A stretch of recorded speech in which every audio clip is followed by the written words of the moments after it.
नमस्ते।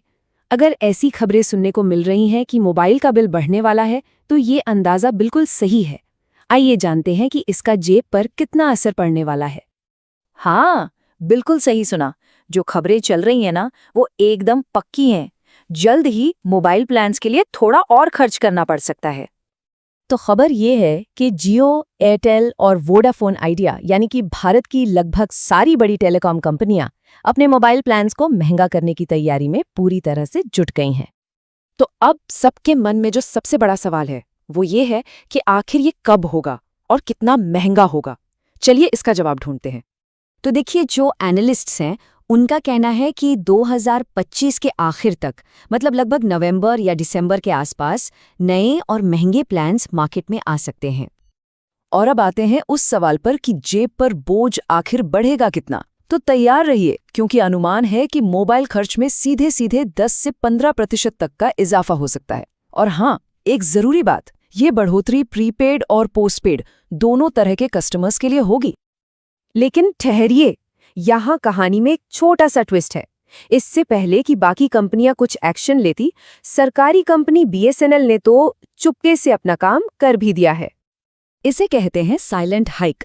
मतलब प्लान की कीमत तो उतनी रहेगी, लेकिन उसके फायदे कम हो जाएंगे। यानी दाम वही, पर मजा कम। इसमें होता क्या है कि प्लान का प्राइस तो सेम रहता है, पर उसकी वैलिडिटी घटा दी जाती है या दूसरे बेनिफिट्स कम कर दिए जाते हैं। एक उदाहरण से समझते हैं। बीएसएनएल का एक प्लान है 1499 रुपए वाला। पहले इस प्लान में 336 दिन की वैलिडिटी मिलती थी, लेकिन अब उसे घटाकर सिर्फ 300 दिन कर दिया गया है। सोचिए, पैसे उतने ही, पर सर्विस 1 महीने से भी ज्यादा कम। कमाल की ट्रिक है ना?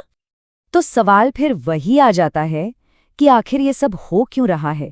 ये कंपनियां कीमतें बढ़ा क्यों रही हैं? चलिए, इसके पीछे की असली वजह को समझते हैं।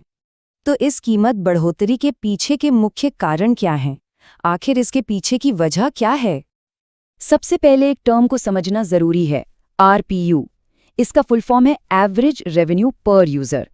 अब आसान भाषा में इसका मतलब है कि कोई भी कंपनी अपने हर एक कस्टमर से एवरेज यानी औसतन कितना पैसा कमाती है। तो सीधी सी बात है, जितना ज्यादा एआरपीयू, कंपनी के लिए उतना ही ज्यादा फायदा।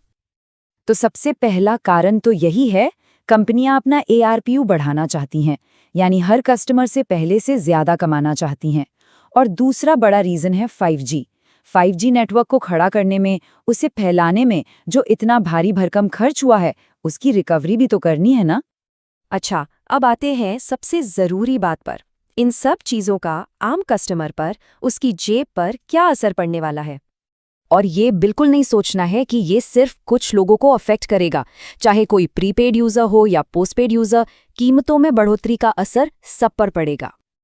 तो आखिर में एक बहुत बड़ा सवाल पीछे रह जाता है, क्या ज्यादा पैसे देने के बदले में लोगों को सच में बेहतर 5G सर्विस मिलेगी, या फिर ये सिर्फ महंगाई का एक और बोझ है? खैर, इसका जवाब तो आने वाला वक्त ही देगा।